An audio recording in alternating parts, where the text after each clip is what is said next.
Cette fille a un rendez-vous. Elle est en train de passer un appel. Tu es où? Je ne te vois pas, je suis au portail. Et l'homme lui répond. Me voici, je suis derrière toi. Elle jette un coup d'œil derrière elle et voit que c'est un handicapé. Elle n'est pas du tout d'accord. Il dit. Oui, c'est moi. Regardez bien comment la suite va se passer. Elle s'approche de l'homme et il la salue. Comment tu vas, mon amour? Elle lui demande. C'est toi et moi qui étions au téléphone.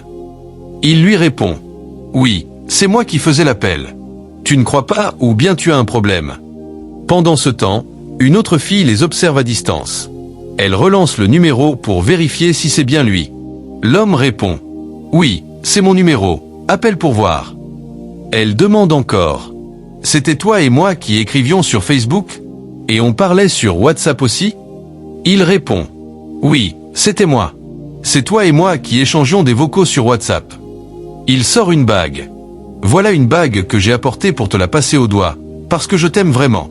Tu seras la mère de mes enfants. Elle réagit. Dégage de devant moi, qu'est-ce que tu me racontes là? Je vais faire quoi avec toi? Tu n'arrives même pas à marcher. L'autre fille continue de les regarder sans rien dire. Elle se moque de lui. Et tu m'aimes?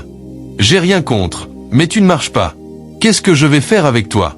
Regarde-moi bien. Tu ne vois pas que je suis belle? C'est toi que je devrais épouser? Je pensais que tu étais un beau jeune homme, droit et bien debout. Et c'est toi? L'homme répond calmement. C'est un problème que j'ai eu. Je n'étais pas comme ça. Dieu fera grâce, tout peut changer. Elle dit. Non, je ne peux pas accepter ça. Je dois être libre dans ma vie. Je ne vais pas te pousser partout quand on se promène. L'homme insiste. Ce n'est pas une question de me pousser. On va gérer. S'il te plaît, prends la bague. Je t'aime beaucoup. Je veux que tu sois ma femme. Ne refuse pas. Elle, mal à l'aise, dit. Mes amis ont de bons maris, qui marchent bien. Et c'est toi que je vais épouser? Tu crois toi-même à ce que tu dis? Il répond encore. S'il te plaît, accepte juste la bague. Tout peut s'arranger. Je ne resterai pas comme ça toute ma vie. Le fait que je sois handicapé ne veut pas dire que tu ne peux pas m'aimer. L'amour est une réalité. S'il te plaît. Elle répond. Ce que tu vas faire, c'est patienter. Que Dieu te donne une femme comme toi, qui saura bien te gérer, qui pourra s'occuper de toi et tout faire pour toi. Si c'est une femme comme moi que tu cherches, tu ne trouveras jamais. Personne n'acceptera ça. C'est la vérité. Tu es un problème, mais tu ne le sais pas. Elle ajoute. Si tu ne veux pas partir, attends-moi un instant. Je reviens tout à l'heure avec ma sœur. L'homme dit. Ce n'est pas à cause de ta sœur que je suis venu ici. Pourquoi tu me dis ça? Elle répond. C'est pour que tu sois libre dans ta vie. Et lui dit. Non, ce n'est pas elle que je veux. C'est toi que j'aime. Pourquoi tu dis ça? Accepte la bague. Elle lui répond. Tu m'aimes, mais moi je ne t'aime pas. Laisse-moi tranquille. Pourquoi tu me déranges? Ne m'énerve pas, sinon je vais te dire des choses que tu n'aimeras pas. Tu es un problème. Attends, je reviens. Elle court et rentre dans la maison. L'autre fille la regarde toujours.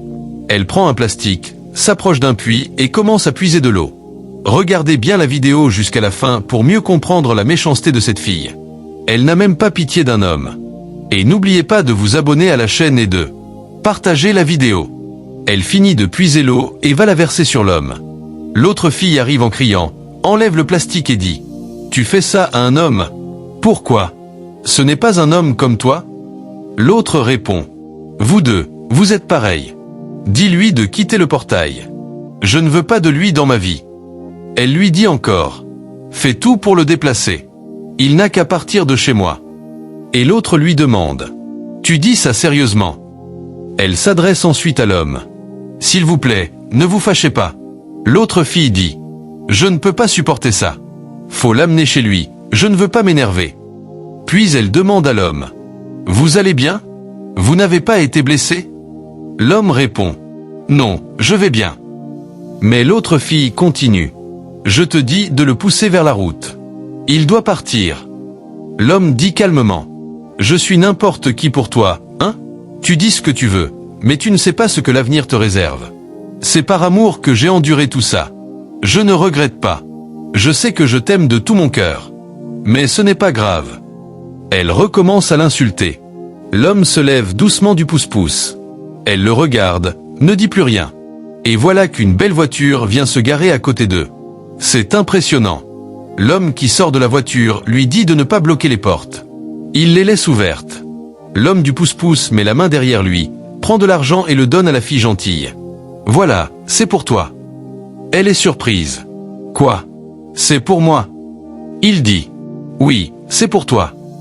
Elle demande encore. Tout ça, c'est pour moi. Il répond. Oui, garde-le. Fais ton business avec ça.